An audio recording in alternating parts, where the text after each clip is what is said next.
Sir test का syllabus क्या होगा? टेस्ट का सिलेबस जो चैप्टर हम जहां तक हम कर लेंगे वहां तक।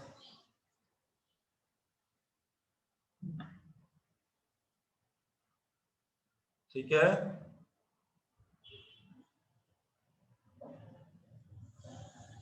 Yes sir.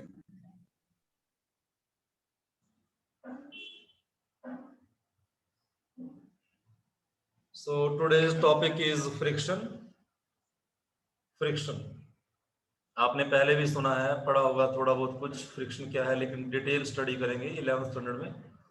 Very important concept friction. तो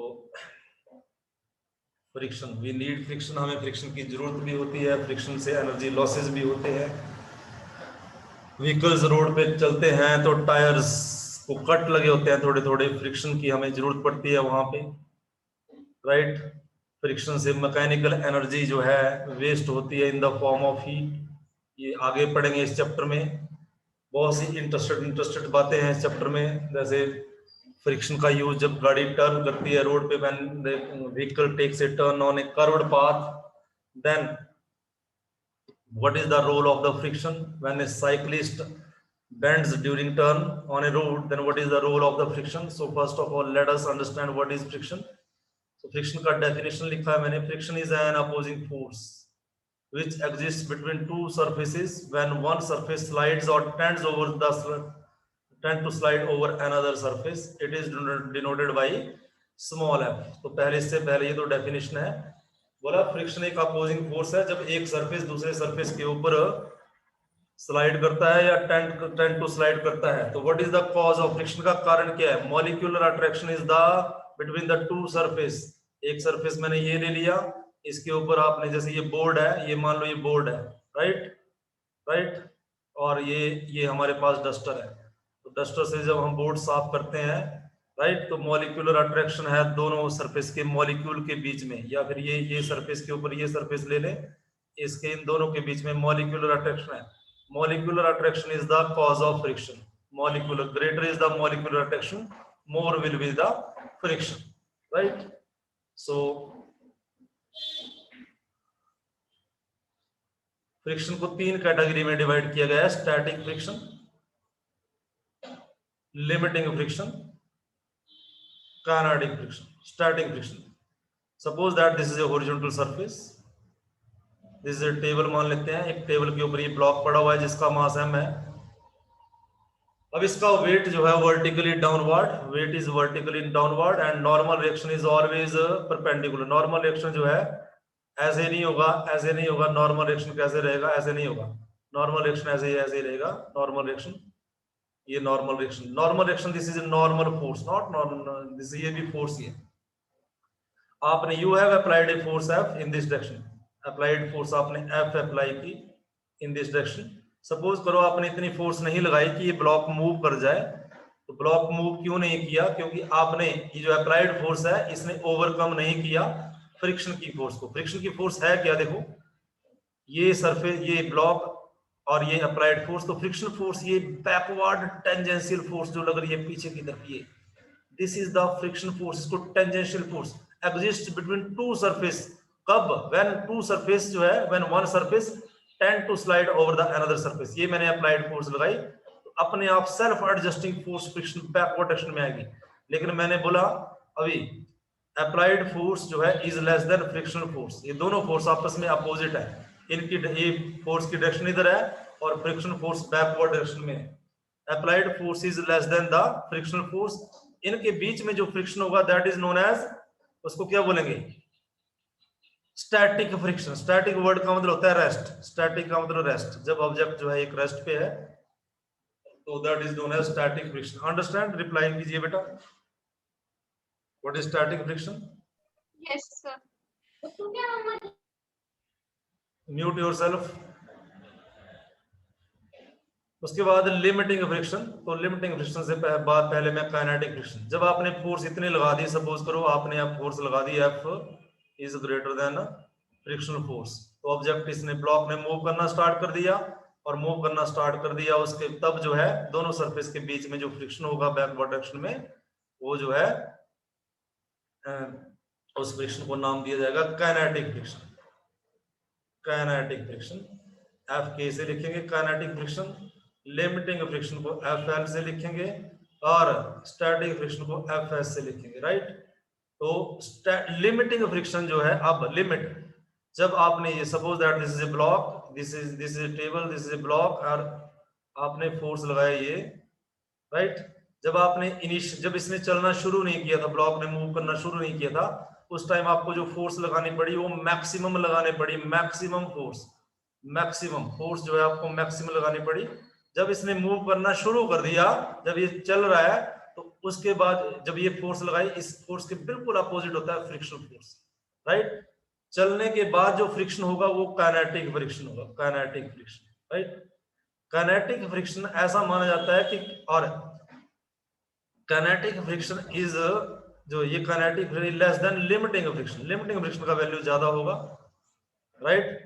यहाँ before the object start moving, मुझे थोड़ी ये टाइम जो है, ये फोर्स जो अप्लाइड फोर्स ज्यादा लगानी पड़ेगी। ग्राफिकली इसको समझे तो ये देखो, ये फ्रिक्शन की वैल्यू थोड़ी सी ज्यादा है यहाँ पे, थोड़ी ज्यादा, फिर डाउन आ गई, फिर डाउन आई। डाउन कब आई? जब आपने फोर्स, कांस्टेंट फोर्स लगाना शुरू कर दिया, राइट। तो फ्रिक्शन की फोर्स भी कांस्टेंट, ये जो है फोर्स बढ़ा रहे हो आप, फ्रिक्शन कांस्टेंट। ये थोड़ी सी हाइट जो बता रही है, ये लिमिटिंग फ्रिक्शन को बता रही है कि लिमिटिंग फ्रिक्शन की वैल्यू थोड़ी सी ज्यादा है। ये लिमिटिंग है, ये लिमिटिंग लिखना चाहिए मुझे इसको, ये लिमिटिंग है, लिमिटिंग फ्रिक्शन की वैल्यू ज्यादा है, ये काइनेटिक फ्रिक्शन की वैल्यू। जब ऑब्जेक्ट ने मूव करना शुरू किया तो दोनों सरफेस के बीच की जो बैकवर्ड फ्रिक्शन आई वो कम थी। किससे? जब मैक्सिमम फोर्स, जब before start the moving, right, जब उसने चलना शुरू नहीं किया था, राइट। तो जो ये मैं बोलूंगा limiting friction is greater then, थोड़ी सी ज्यादा है, थोड़ी ज्यादा, क्योंकि जब ऑब्जेक्ट ने चलना शुरू किया था तो अप्लाइड फोर्स भी आपको थोड़ी सी ज्यादा लगानी पड़ी थी, right. That is the difference between the limiting friction and kinetic friction. Understand बेटा? आगे मूव करूं मैं, रिप्लाई कीजिए। Yes sir. Yes sir. इसके नोट्स बनाए, अच्छे से लिखिए इसको। The very important topic next is laws of limiting friction, very very important, exam में पूछे जाते हैं। नंबर 1 देखो, the direction of limiting frictional force and the direction of motion is always opposite. ये ब्लॉक है, इसको आपने फोर्स लगाया F, इस डायरेक्शन में लगाया आपने फोर्स, तो फ्रिक्शन जो है, फ्रिक्शनल फोर्स बैकवर्ड डायरेक्शन में आ गई। ये टेंजेंशियल फोर्स, ये देखो बैकवर्ड डायरेक्शन में फ्रिक्शनल फोर्स, इस फोर्स को ये यहाँ पे रिप्रेजेंट किया, ये रिप्रेजेंटेशन दी है। बोलता है डायरेक्शन ऑफ मोशन और फ्रिक्शनल फोर्स ऑलवेज अपोजिट, दोनों की डायरेक्शन हमेशा ही अपोजिट रहेगी। जिस डायरेक्शन में आप फोर्स लगाओगे उस डायरेक्शन से फ्रिक्शन जो है अपोजिट रहेगा। Number 2, the limiting friction always acts tangentially between the two surface. एक सरफेस ये हो गया, एक सरफेस ये हो गया, एक सरफेस ये हो गया, ये टेंजेंशियली, ये दोनों सरफेस के बीच में स्ट्रेट लाइन ड्रॉ की, ये टेंजेंट ड्रॉ किया, तो टेंजेंशियल बोला इसको, टेंजेंशियली। तो ये दूसरा लॉ है इसका, फर्स्ट लॉ हो गया। Third law, the magnitude of limiting friction, this is very important, the magnitude of limiting friction, the magnitude of limiting friction is directly proportional to normal reaction। very very important law, पूरा का पूरा chapter इसके ऊपर based है, full chapter is based on this, friction is directly proportional to normal reaction. क्यों? देखो, अगर object का वेट ज्यादा होगा, अगर mg की वैल्यू ज्यादा होगी तो नॉर्मल रिएक्शन भी ज्यादा होगा।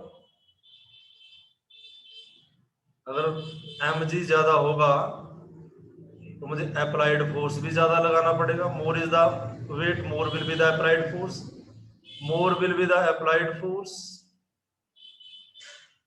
इसका मतलब more will be the frictional force. ये सब एक दूसरे के प्रोपोर्शनल है, तो ये इसके प्रोपोर्शनल है, ये इसके प्रोपोर्शनल है, ये इसके प्रोपोर्शनल है। इसका मतलब इसने क्या कर दिया, friction is directly proportional to normal reaction. तो यहां से ये लॉ उठाया गया, friction is directly proportional to normal reaction, right.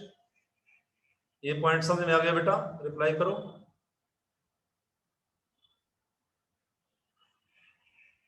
बोलो बोलो जल्दी, टाइम वेस्ट ना करें।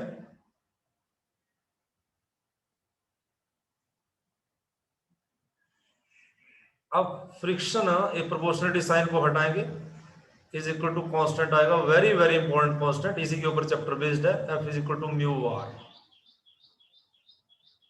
Mu is equal to frictional force, the ratio of frictional force divided by normal reaction.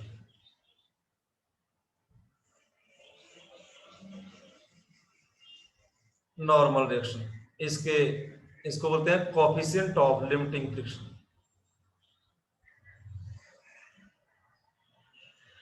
Coefficient of limiting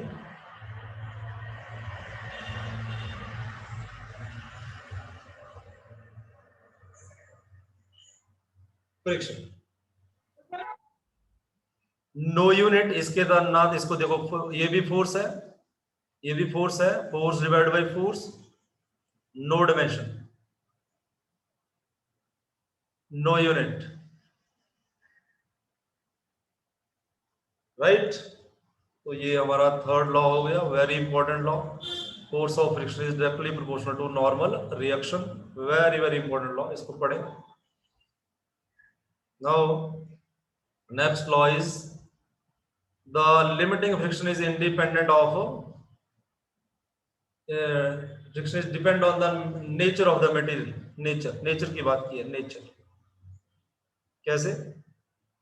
suppose that this is a one surface, यहां पे एक object ये है ऐसे, और एक ये है स्मूथ। तो ये स्मूथ सरफेस है और ये रफ है। स्मूथ के दो, जब आप अप्लाइड फोर्स लगाओगे, दोनों को आपने 2 न्यूटन फोर्स दे दिया, इसको भी 2 न्यूटन फोर्स दे दिया, तो फोर्स ऑफ फ्रिक्शन बैकवर्ड आएगा, इसमें भी बैकवर्ड आएगा। तो ये मूव कर जाएगा 2 न्यूटन फोर्स से, मान लो ये मूव नहीं करेगा। क्यों नहीं करेगा? क्योंकि इसमें फ्रिक्शन की वैल्यू ज्यादा है, ये रफ है सरफेस, रफ। अगर सरफेस रफ होगा तो फ्रिक्शन की वैल्यू भी ज्यादा होगी। इन ये रफ सरफेस को ओवरकम करने के लिए ज्यादा अप्लाइड फोर्स चाहिए, इस फोर्स से ऑब्जेक्ट जो है मूव नहीं करेगा। स्मूथनेस से जो है फ्रिक्शन की वैल्यू कम हो जाती है। अंडरस्टैंड दिस बेटा, ये लॉ समझ में आया? रिप्लाई करो,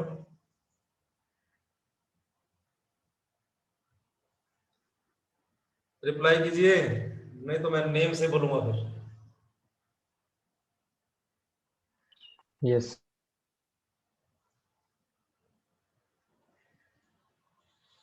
Next one is the limiting friction independent of shape of the shape and area of the surfaces. Shape मतलब एक ऑब्जेक्ट ये है और एक ये है। अब इसकी शेप क्या है, इसके ये और ये इसकी शेप इधर को कितनी है, doesn't matter.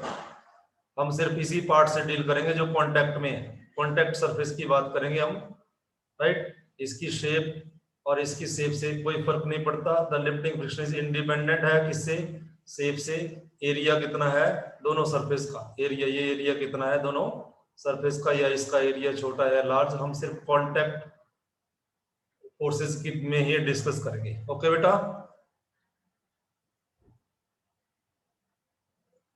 This is all about laws. Next one is angle of friction and angle of repose। Question दिया गया है मेरे पास, इंपॉर्टेंट आर्टिकल है, prove that the angle of friction is equal to angle of repose. Angle of friction, इसको मैं theta मान लेता हूं, एंगल ऑफ रिपोज इसको हम फाई मान लेते हैं। एंगल ऑफ फ्रिक्शन का डेफिनेशन लिखा गया है यहाँ पे, समझते हैं इसको, डायग्राम बनाते हैं इसका। Suppose that this is a horizontal surface over which a block of mass m is there.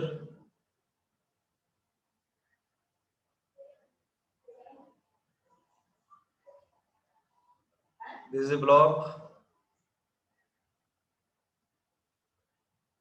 अगर ये ब्लॉक ऐसे है तो इसके ऊपर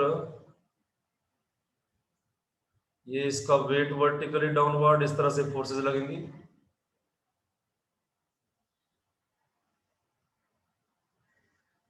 if its mass is m तो इसका weight mg vertically downward. This is normal reaction, this is applied force, और यहाँ पे फोर्स ऑफ फ्रिक्शन होता है, ये इसको रिप्रेजेंट कर रहे हैं हम यहाँ पे फोर्स ऑफ फ्रिक्शन, राइट। अब ये नॉर्मल रिएक्शन और ये फोर्स ऑफ फ्रिक्शन, इन दोनों का रिजल्टेंट बना लेते हैं।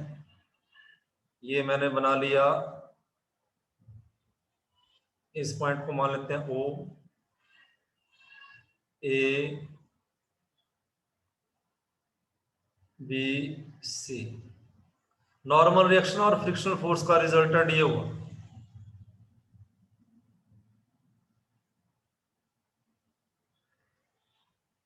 This is the resultant. अब एंगल ऑफ फ्रिक्शन की बात की है यहाँ पे, तो एंगल ऑफ फ्रिक्शन क्या है? The angle between normal reaction, ये नॉर्मल रिएक्शन हुआ, and the resultant of friction and normal reaction. Friction और नॉर्मल रिएक्शन का रिजल्टेंट ये है ओ बी। ओ बी इसका रिजल्टेंट है, ओ बी क्या है? Resultant. O B is resultant किसका? नॉर्मल रिएक्शन का और फ्रिक्शन का रिजल्टेंट है। तो the angle between normal reaction, okay,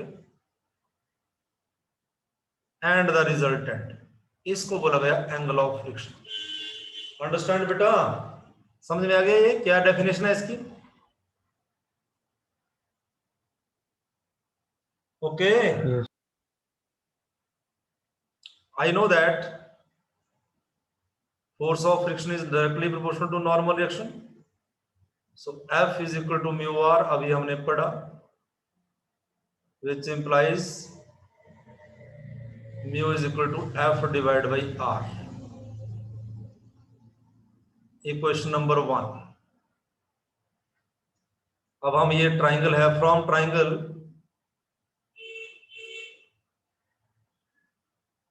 BOC,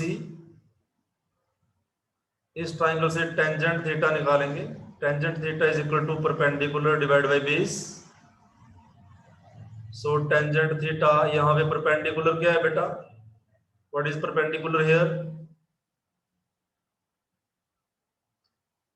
BC है, BC.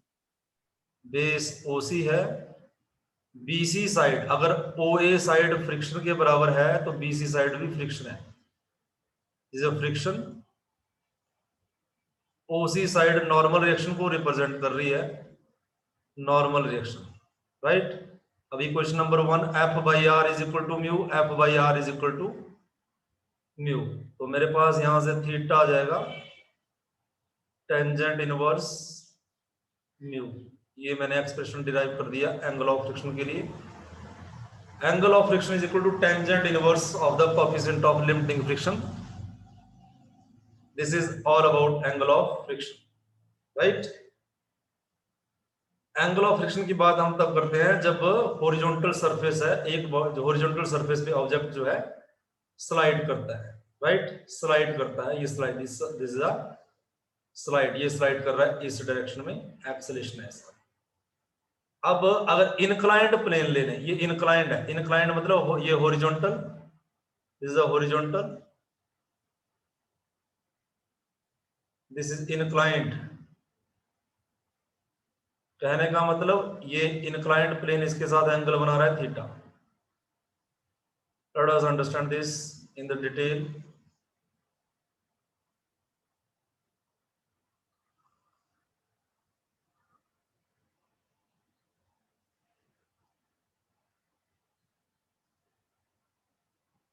These are the angle theta, angle, angle, angle. देखो ये मान लेते हैं ये ब्लॉक है, एंगल ऑफ रिपोज पढ़ रहे हैं हम, फाई लिखा है मैंने, तो मैं इस एंगल को फाई लूंगा यहाँ पे। I will take this angle, theta नहीं लेंगे हम, फाई लेंगे, थीटा हम ले चुके हैं। This angle is phi, phi, phi.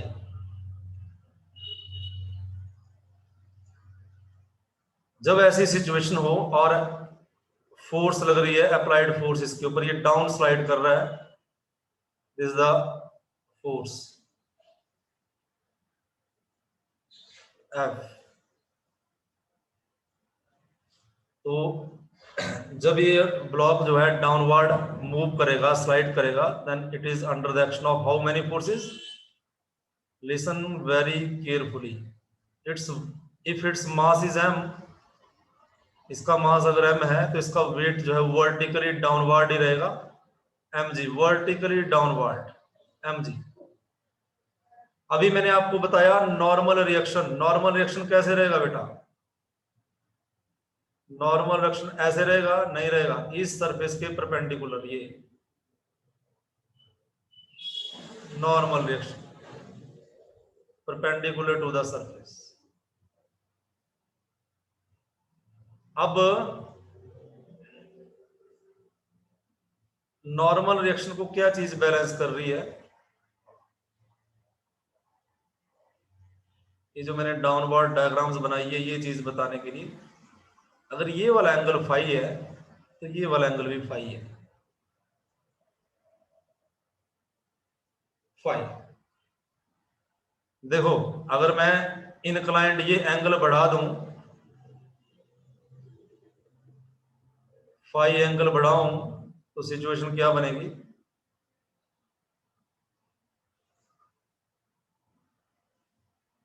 ये बढ़ा दिया मैंने, फाई एंगल को इंक्रीज कर दिया,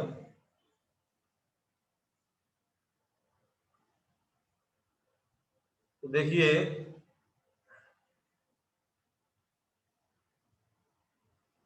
यहां पे भी फाई एंगल बढ़ जाएगा, वेट तो डाउनवर्ड रहेगा।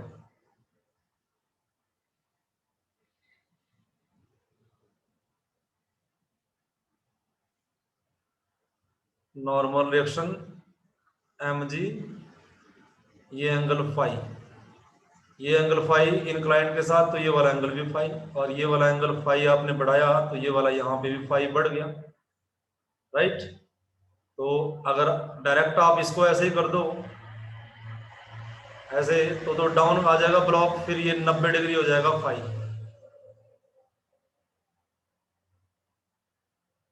समझ में आया बेटा? ये रिप्लाई कीजिए जरा, what is the angle phi? Reply करो।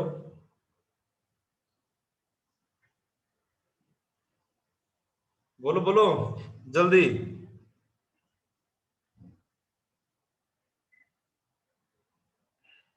Do not waste time, we don't have whole day. जब तक आप रिप्लाई नहीं करोगे मैं आगे मूव भी नहीं करूंगा।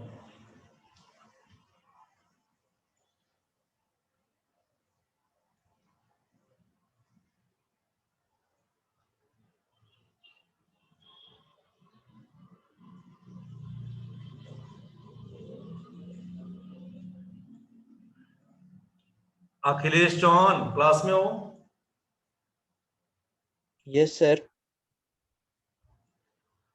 ओके 20, स्टार्टिंग में बच्चे थे 34 35, अब 20 स्टूडेंट है क्लास में। This is the final attendance as a screenshot. यही अटेंडेंस लगी आपकी, बाकी एब्सेंट।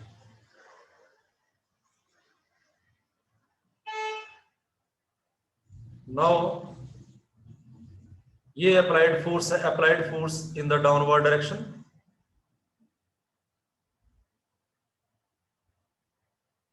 और frictional force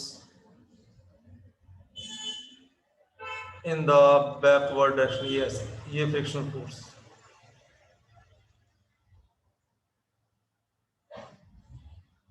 force of friction, this is force downward,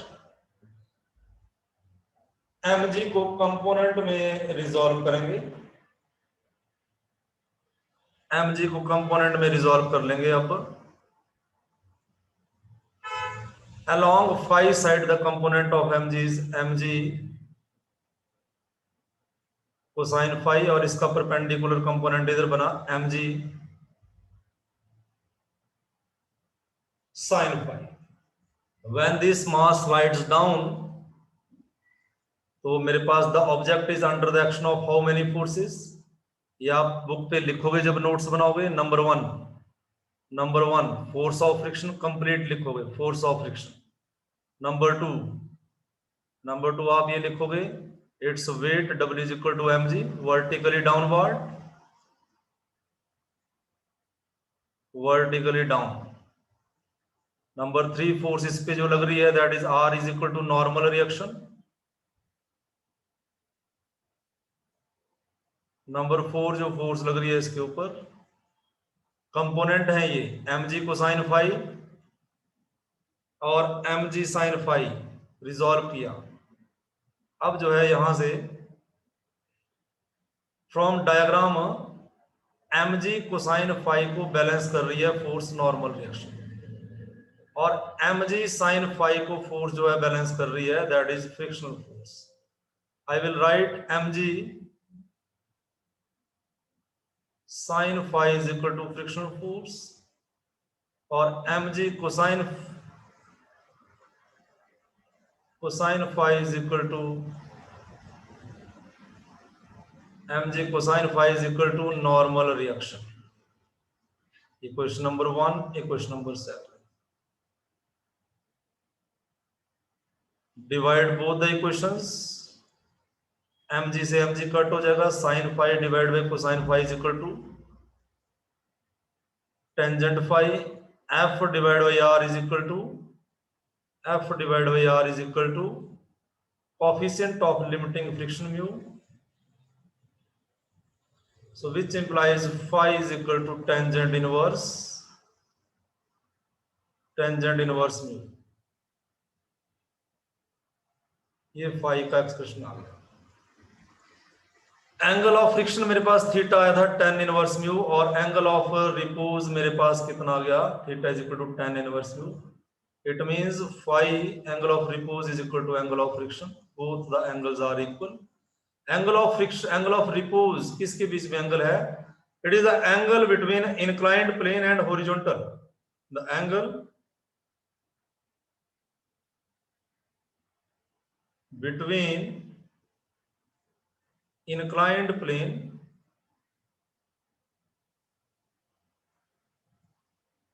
and horizontal, इसका डेफिनेशन होगा। और एंगल ऑफ फ्रिक्शन किसके बीच में एंगल था, it is the angle, theta is the angle between normal reaction and resultant किसका, फ्रिक्शन का, और नॉर्मल रिएक्शन का रिजल्टेंट हो गया, तो ये इसके बीच में एंगल था। सो हमने ये प्रूव कर दिया, prove angle of friction is equal to angle of repose, they are equal, वो ये दोनों जो है इक्वल है। तो अगर सपोज दैट ये जो न्यूमेरिकल लेते हैं, एक वी हैव 3 मिनट, न्यूमेरिकल है, मान लेते हैं जो मास है, दिस मास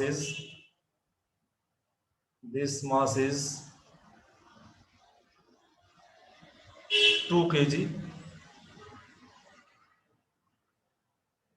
मेरे पास फ्रिक्शन दिया हुआ है, स्टैटिक फ्रिक्शन दे रखा है 0.4, यूनिट नहीं होंगे इसके। ग्रेविटी बोला है 9.8 मीटर पर सेकंड स्क्वायर, और हमसे पूछा है अप्लाइड फोर्स निकालें। अप्लाइड फोर्स कैलकुलेट कीजिए, ये अप्लाइड फोर्स है। अप्लाइड फोर्स निकालने के लिए अप्लाइड फोर्स किसके बराबर होगी, फ्रिक्शन फोर्स के तो बराबर होगी। अप्लाइड फोर्स हमने अभी पढ़ा, ये दोनों अप्लाइड फोर्स और फ्रिक्शनल फोर्स मैग्नीट्यूड में बराबर रहेंगे, डायरेक्शन में अपोजिट रहेंगे। F is equal to mu, F is equal to small f, तो स्मॉल f मैंने अभी पढ़ा, is directly proportional to normal reaction, so which implies F is equal to mu r. तो अगर R को मैं कैलकुलेट कर लूं, म्यू मेरे पास दिया गया क्वेश्चन में, R को कैलकुलेट कर लें तो मेरे पास स्मॉल f आ जाएगा। तो R यहाँ डायग्राम से देखें, R किसके बराबर है? R is equal to M G. R is equal to mass कितना है? मास दिया गया है, that is equal to 2 kg। Gravity अगर मैं 10 ले लूं तो और इजी हो जाएगा, 20 न्यूटन। नॉर्मल रिएक्शन एक फोर्स होती है 20। तो मेरे पास फ्रिक्शन कितना आ जाएगा? Friction is equal to mu 0.4 into 20, ये न्यूटन है, इसके तो कोई यूनिट नहीं है, इसके यूनिट है। It is equal to 4 divide by 10 into 20 newton. It is equal to 8 newton. Answer 8 newton मेरे पास आंसर आ गया। अरे बहुत से न्यूमेरिकल हैं, कुछ न्यूमेरिकल्स और करें, जो मैंने मल्टीपल दिए हैं आपको मल्टीपल करें। ओके बेटा, any question, any query? Class is going to be off. Any question? किसी को कुछ पूछना है? तो ये हमारा फ्रिक्शन का टॉपिक हुआ। कल हम और आर्टिकल लेंगे इसके, और आपका जो सिलेबस है एग्जाम का वो जितना जब तक जितना हो जाएगा उतना ही आएगा।